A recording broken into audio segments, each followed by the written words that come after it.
Hare Krishna. Hare Krishna. Hare Krishna. Oh, it's too hot for that. It is. It's bacon.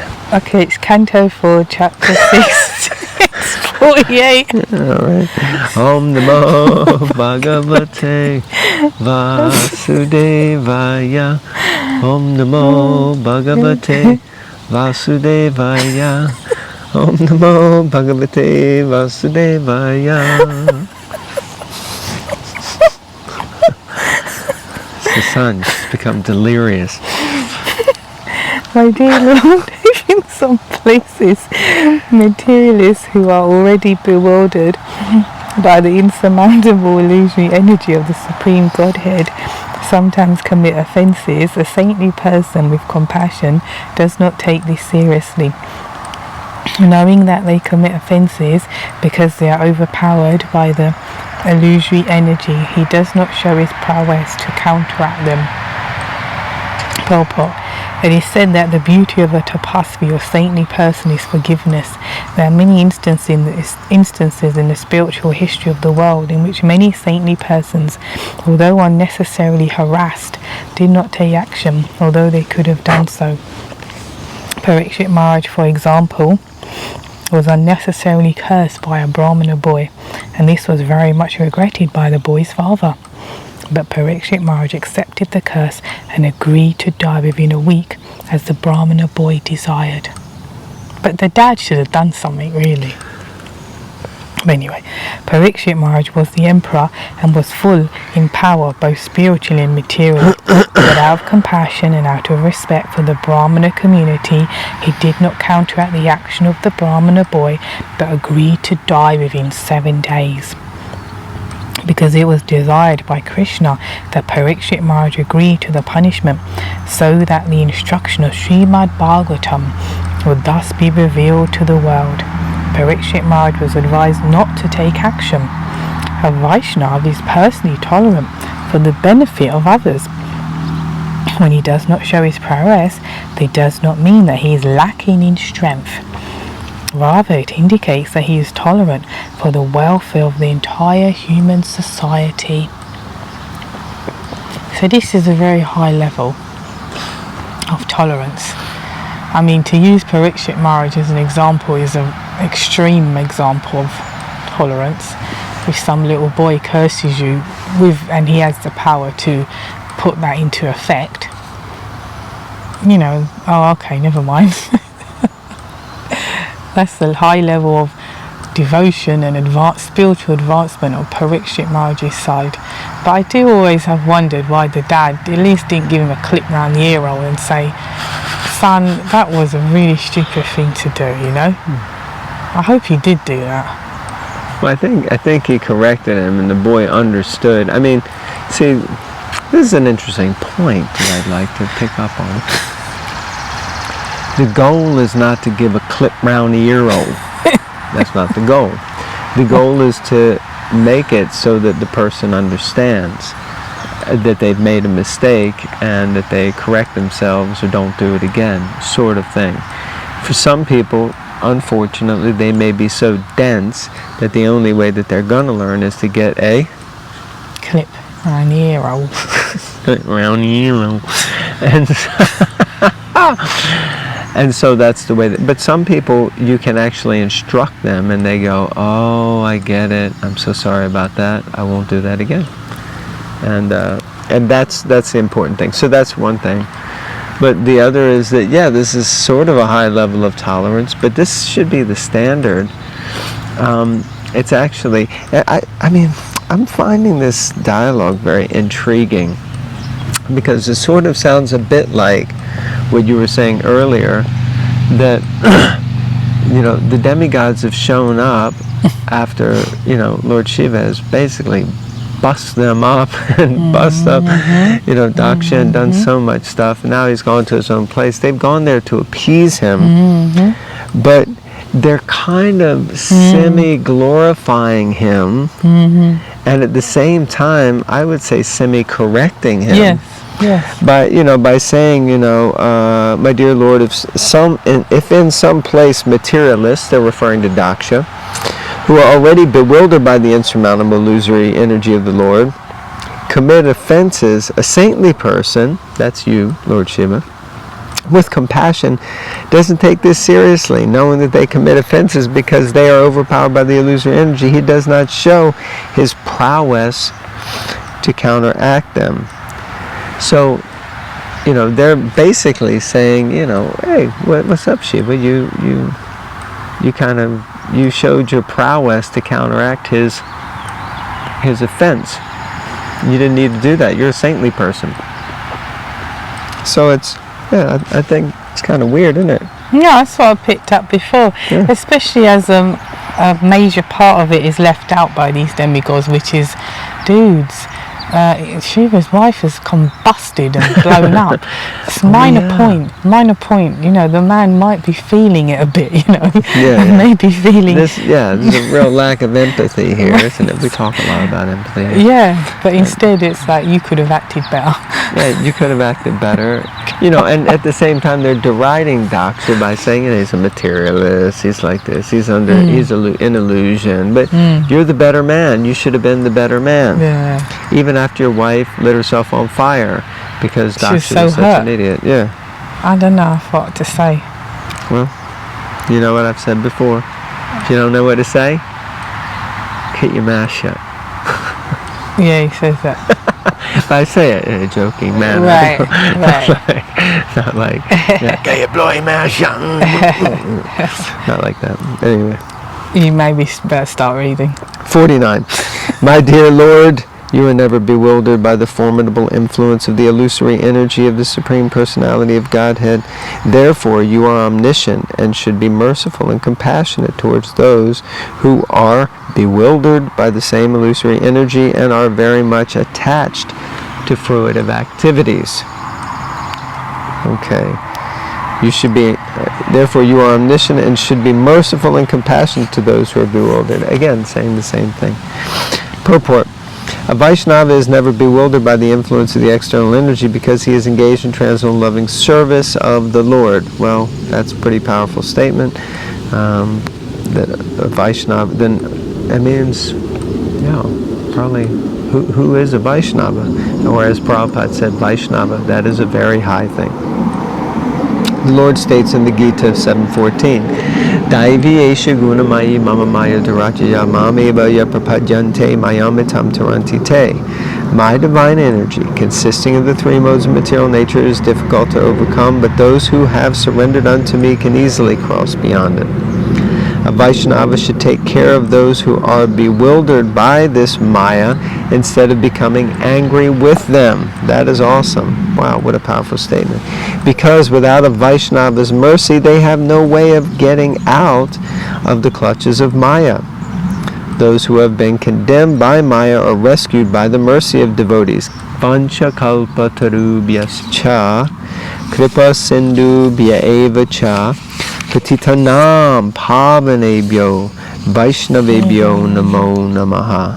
Patitanam. Do you remember what it is that devotee, that Sanskrit scholar said that time? Remember he corrected that? No. Okay. I offer my respectful obeisances. I offer my respectful obeisances. I offer my most respectful obeisances unto all the Vaishnava devotees of the Lord. They are just like desire trees, who can fulfill the desires of everyone, and they are full of compassion for the fallen conditioned souls. See how the wind is blowing? Feels good.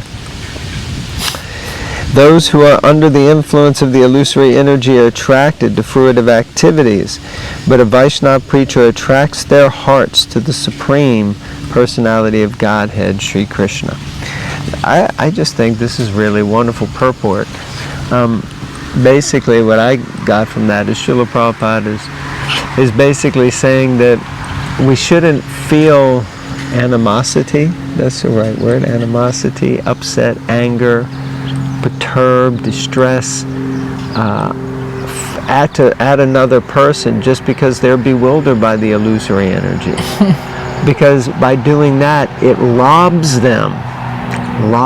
them of any opportunity they may have to make spiritual progress or spiritual advancement, because only by the mercy of a Vaishnava, only by the causeless compassion of a devotee, can someone who is so covered and bewildered by the illusory energy have any chance of becoming free from that illusory energy.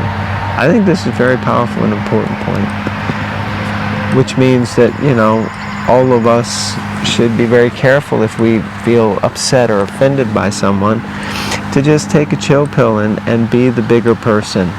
Show compassion and just Hare Krishna. But it is easier said than done. Correct? If you think it's easier said than done, put something in the comments below. Share your thoughts, share your reflections on this point. We want to hear from you. We want this to be interactive. Please.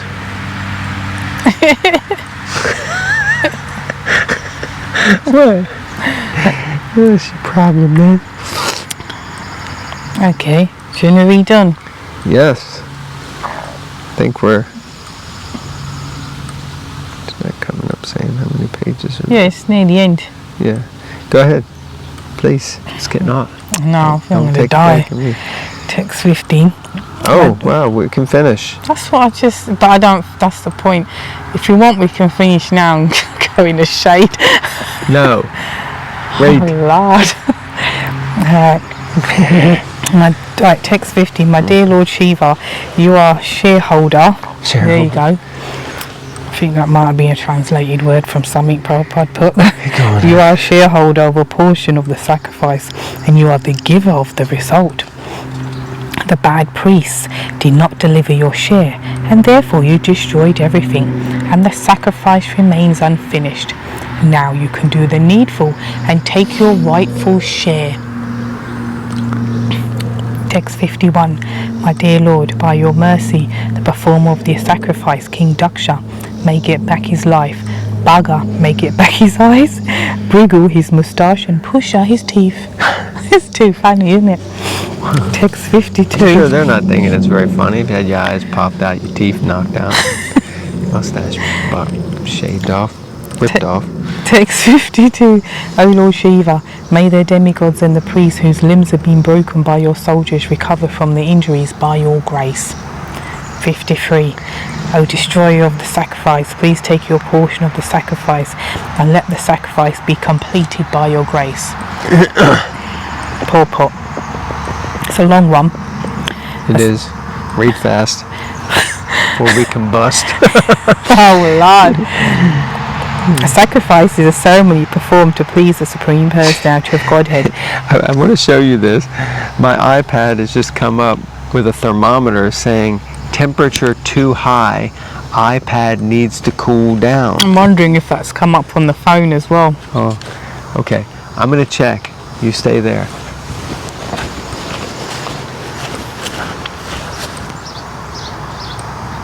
No. Not yet. Not yet. It does though come up on the iPhone like that as well. Yeah. It's like message like, are you crazy?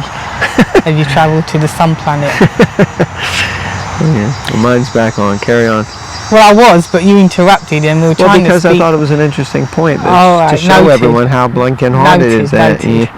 A sacrifice is a ceremony performed to please the Supreme Personality of Godhead.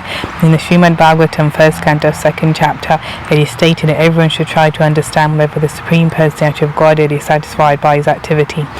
In other words, the aim of our activity should be to satisfy the Supreme Personality of Godhead. Just as in an office, it is the duty of the worker to see that the proprietor or the master is satisfied. So everyone's duty is to see whether the Supreme Personality of Godhead is satisfied by one's activity. Activities to satisfy the Supreme Godhead are prescribed in the Vedic literature, and execution of such activities is called yajna. In other words, acting on behalf of the Supreme Lord is called yajna. One should know very well that any activity besides yajna is a cause of material bondage. That is explained in Bhagavad Gita 3.9. Yagna tat kama noi anyatra loko yam kama bandhana. Pandana means that if we do not work for the satisfaction of the Supreme Lord Vishnu, then the reaction of our work will bind us. One should not work for his own sense gratification. Everyone should work for the satisfaction of God. That is called yagya. O destroyer, this is a translation just to remind you, O destroyer of the sacrifice, please take your portion of the sacrifice and let the sacrifice become complete by your grace. So this is the statement, and the purport we're reading is in relation to that. After the yajna was performed by Daksha, all the demigods expected prasad, the remnants of foodstuffs offered to Vishnu. Lord Shiva is one of the demigods, so naturally he also expected the share of the prasad from the yajna. But Daksha, out of his envy of Lord Shiva, neither invited Shiva to participate in the yajna nor gave him his share after the offering. But after the destruction of the yajna arena by the followers of Lord Shiva, Lord Brahma pacified him and assured him that he would get his share of prasad. This whole thing is over not getting a share of prasad. For the demigods. Well, for Lord Shiva. No. What do you mean no? Because if you read the previous verses, the sacrifice is not complete because one personality, that's Lord Shiva, didn't take his share. share. So which means the demigods don't get their share. So what's happening is, look, come on dude, finish it off and we're all happy, win-win. I think they got their share. No, it wasn't they bust it all up. They chopped the head off the man. Okay, let's keep going. You're supposed to read next. By the meditation of Lord Brahma, however, everything was settled satisfactorily. Oh no, that wasn't it. Thus he was requested to rectify whatever destruction was caused by his followers. Go ahead. In Bhagavad Gita 3.11 it is said that all the demigods are satisfied when one performs yajna. Because the demigods expect prasad from yajnas must be performed. Those who engage in sense gratificatory materialist activities must perform yajna, otherwise they will be implicated. Thus, Daksha, being the father of mankind, was performing yajna and Lord Shiva expected his share. But since Lord Shiva was not invited, there was trouble. By the mediation of Lord Brahma, however, everything was settled satisfactorily. Was it? See, I think it's as I said that, Lord no, Shiva this is all changing now. It's all changing. Okay. Next paragraph. The performance of yajna is a very difficult task because all the demigods must be invited to participate in the yajna. In this Kali Yuga, it is not possible to perform such costly sacrifices, nor is it possible to invite the demigods to participate. Yes and no. Therefore, in this age, it is recommended Yagyai Sankirtana Prayer Yajanti He Sumeda Saha. Bhagavatam 11.5.32. Those who are intelligent should know that in Kali Yuga there is no possibility of performing the Vedic sacrifices. But unless one pleases the demigods, there will be no regulated seasonal activities of rainfall. Everything is controlled by the demigods. Under the circumstances in this age, in order to keep the balance of social peace and prosperity, all intelligent men should execute the performance of Sankirtan Yajna by chanting the holy names. Hare Krishna, Krishna Krishna, Hare Hare. Hare Rama. Hare Rama. Hare Rama. Rama Rama. Hare Hare. Hare Hare. One should invite people to chant Hare Krishna and then distribute prasad. This yajna will satisfy all the demigods, and thus there will be peace and prosperity in the world. Another difficulty in performing the Vedic rituals is that if one fails to satisfy even one demigod out of the many hundreds of thousands of demigods, just as Daksha failed to satisfy Lord Shiva, there will be disaster. But in this age, the performance of sacrifice has been simplified. One can chant Hare Krishna, then by pleasing Krishna, one can satisfy all the demigods automatically. Thus end the Bhaktivedanta purports of the 4th canto, 6th chapter of the Bhagavatam, entitled Brahma Satisfies Lord Shiva. Jai. Hari Hari. So, I agree with Bhava Bhakti. I think it's all changing. It seems that there's now, appears to be some perspective that this whole thing is simply over the lack of distribution of prasad and the fact that Lord Shiva wasn't invited to the second party, or yajna, sorry. And of course, that is not the whole truth and nothing but the truth, so help us God. So let's see what happens in the next chapter. What's the next chapter? The sacrifice performed by Daksha. Okay, chapter 7. Okay, everyone drink water, stay warm. Of course, if you're in merry old England, I think Raining. it's raining. Here it's sunny. Probably in India it's sunny. It's about 100 degrees. Most of the earth at the moment is in scorching heat. Scorched. So, Hare Krishna. All glories to the Granth Srimad Bhagavatam.